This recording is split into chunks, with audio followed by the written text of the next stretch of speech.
Hi, hello, my name is Gomer Joseph. I hope you've all been having a great day so far. Welcome back to another True Crime Tuesdays video. If you are new, I welcome you. Today, I'll be discussing the tragic case of Amy Carnevale. I actually heard about this case where I was watching this movie called No One Would Tell, starring Candace Cameron and Fred Savage, who I found out has his own issues. In the movie, the names and location are changed, but the story sadly ends the same. Amy was someone who was in love, but unfortunately, in her case, love was blind. Amy was in a relationship that really wasn't good for her, and unfortunately, it cost her her life. I encourage you all to do your own research with this case and not to just look at my video for all of the information. Here we go. Amy Carnevale was born on April 13th of 1977 in Denver, Massachusetts, to parents Cynthia Gill and Michael Carnevale. And Amy actually did have a brother named Christopher. Later on in Amy's life, she would later move to Beverly, Massachusetts.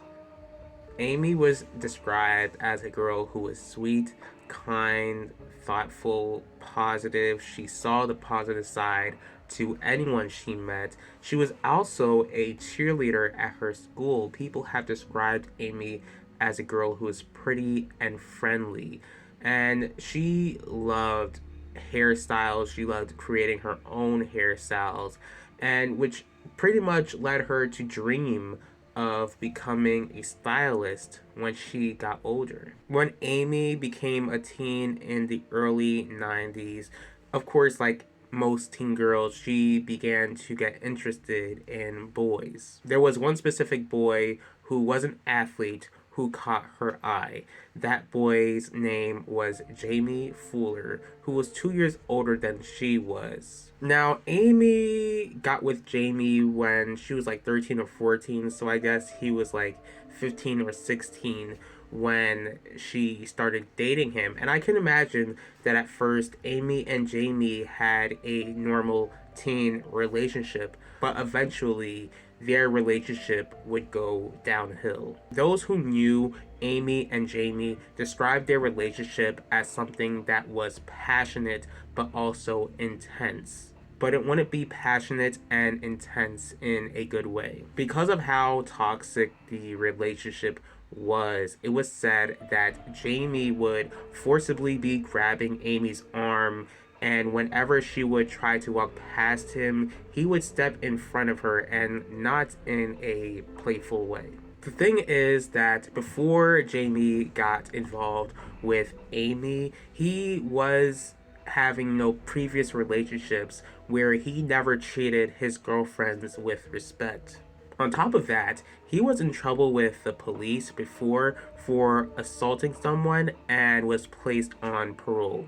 Now, I don't know if Amy knew about any of this, but if she did, then it would just break my heart to think that she had this mindset of, that's my man and I'm gonna stick beside him. What made things worse was that Jamie was abusing drugs, like taking pills, steroids, and consuming a bunch of alcohol, which would naturally only make him more angry and violent. When it comes to drugs, the apple doesn't fall far from the tree for Jamie, since his mother was also an alcoholic. Because of how toxic their relationship was, it's no surprise that they would have an on again and off again relationship, and they would see other people while they weren't together. Whether Jamie was with Amy or not, he would tell his friends and even Amy that he would constantly threaten to take Amy's life. Again, Amy is 14 years old. She's still a kid, so I can understand that she might have not taken his threats seriously. But since Jamie was pretty much controlling Amy, it would be no surprise that she'd be afraid to ask for help. Because of the events that would happen after Amy and Jamie got together, I doubt she told her parents about the abuse, and I doubt her parents knew about it either, because I'm sure they would have forbidden her from ever seeing Jamie ever again. Knowing what happens to her at the end really makes me wish that she could have told her parents or a trusted adult that Jamie reached to a point where he threatened to take her life. Now, I'm going to go ahead and talk about the point where they reached to summer vacation of 1991, and somehow Jamie finds out that Amy spent some time with friends at a beach where boys were present. Jamie definitely wasn't happy about any of this, and it's still pretty unclear to me whether he and Amy were actually together at this point. Whether they were together or not, Jamie still wanted to control her. Thankfully, Amy was sick and tired of Jamie trying to control her, so she went on the trip knowing that Jamie didn't like her hanging around other guys when he wasn't around. Once again, Jamie threatened to take Amy's life since he always kept saying he would do it. His friends pretty much doubted that he would go through with it. Sadly, on August 23rd of 1991, he would attempt to go through what he constantly kept warning everyone that he would do. Once again, Amy had dreams of being a stylist. She was already doing hairstyles for herself and others, so Jamie called Amy because he claimed that he wanted Amy to give him a haircut. Naturally, because of what those two have gone through, Amy was definitely hesitant at first, but Jamie just kept asking over and over again, causing Amy to eventually agree to meet with him for this supposed haircut. Jamie was actually with a group of his friends, a group of his male friends, at the time when Amy met them in a field near Jamie's house. Not long after Amy met with Jamie and his friends, Jamie would lead her into the woods, separating them from his friends. In the woods, Jamie would hurt Amy to the extreme. He brutally attacked her with a knife. The details were so graphic and disturbing. I'm just gonna go ahead and spare y'all from the details, but I do know that Amy was literally fighting for her life and screaming. Jamie's friends even heard the screams, but they didn't do anything to stop him. What really threw me off guard when I gathered this information was that while he pushed Amy to the ground and attacked her with the knife, Amy was telling him how much she loved him. Just gathering that piece of information just truly broke my heart, and I guess it just goes to show how these sort of toxic, abusive relationships can affect the one who is victimized in these relationships. Now, once again, like, Amy was fighting for her life and screaming, so I do think that it's possible that she only told Jamie that he loved her only to see if that could just get him off of her. But hearing Amy tell him that she loved him only angered Jamie more. But again, it's just devastating to know that she possibly loved him until she took her last breath.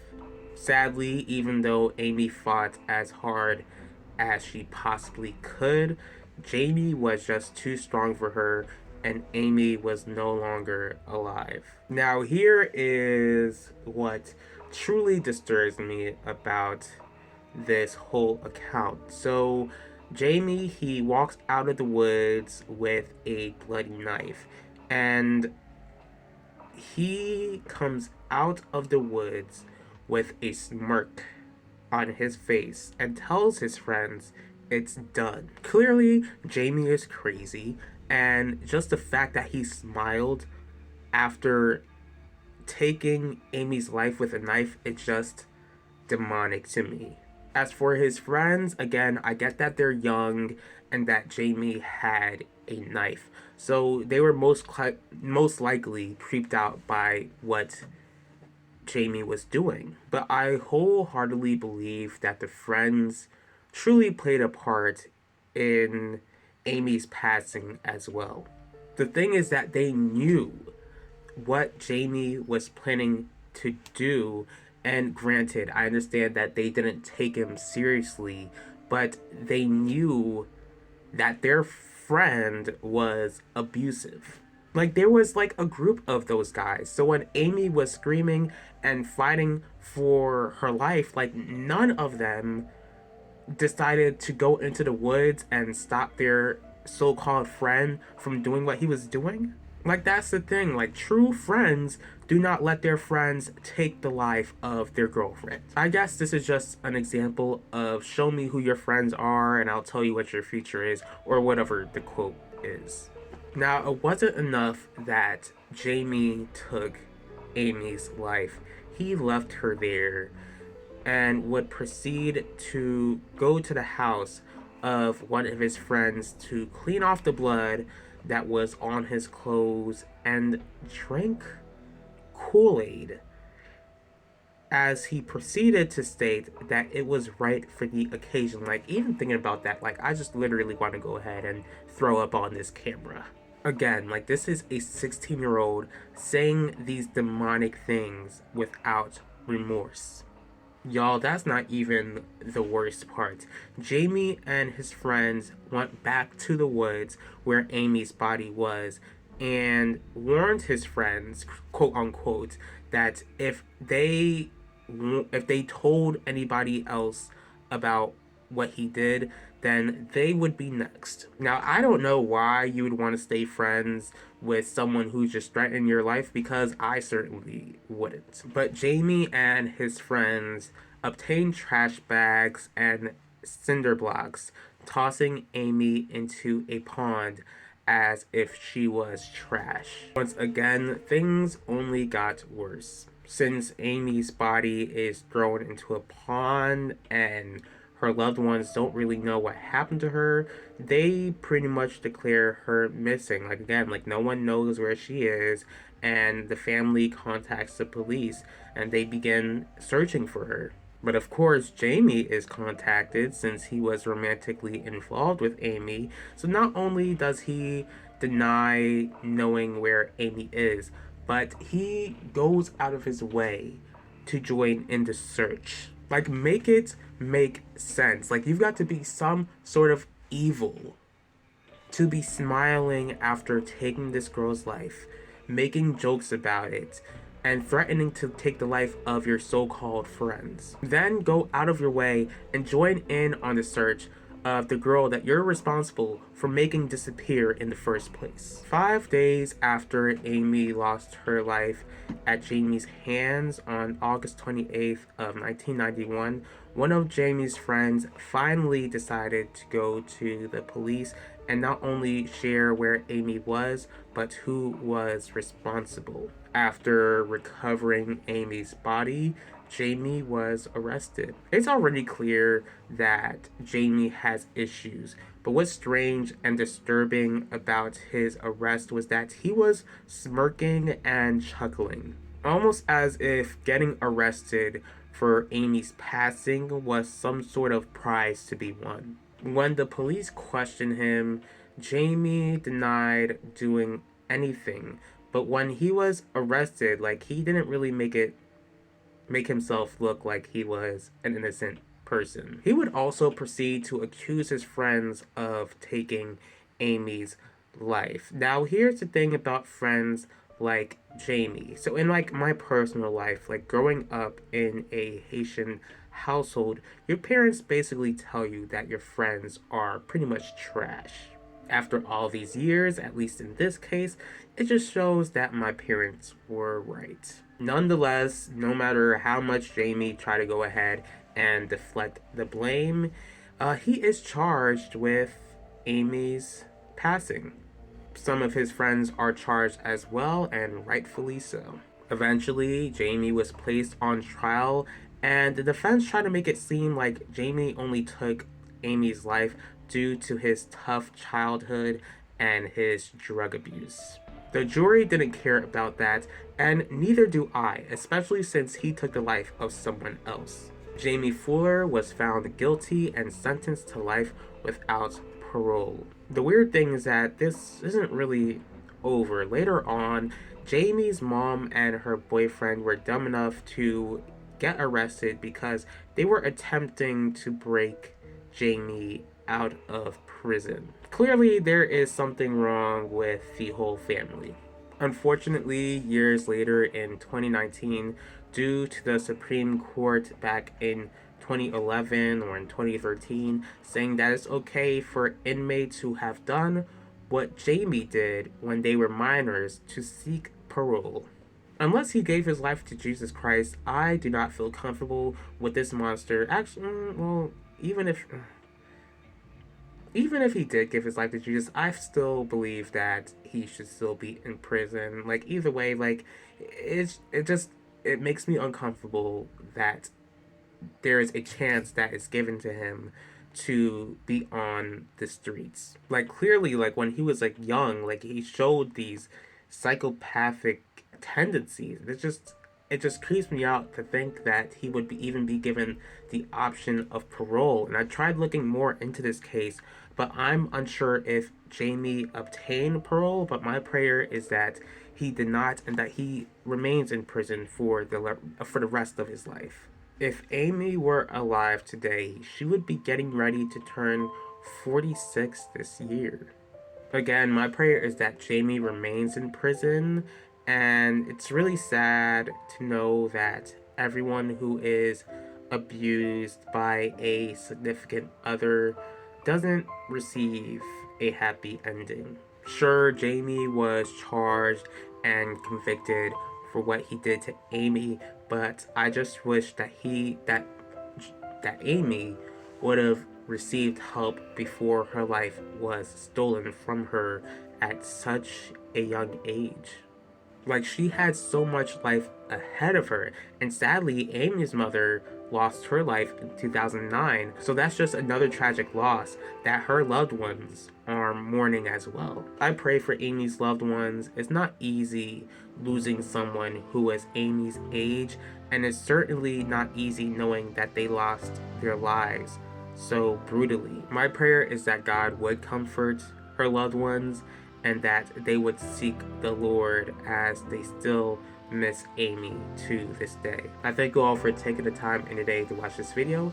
If you did like this video, please feel free to hit the like button. If you have any thoughts on this case at all, please leave your thoughts in the comment section below. If you'd like to see more videos from me, please feel free to subscribe and click the bell to be notified about the next video. If there is a certain true crime case that you'd like me to cover, go ahead and let me know. I will see y'all for the next True Crime Tuesdays, and I will talk to y'all later.